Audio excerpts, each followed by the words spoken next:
the other thing that we get the first feel of now is the kind of sonic identity of the mouse.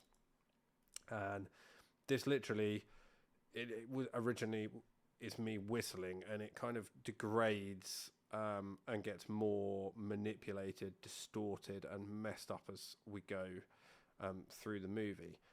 So you hear that early on in this video.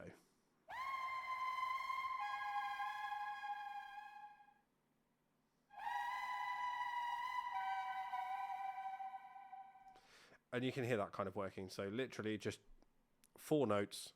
Ba, ba, ba, ba. So a little bit of a clash in there as well. And when we look in the next video that I do about Mouseboat, we'll go into that a little bit more about how that worked.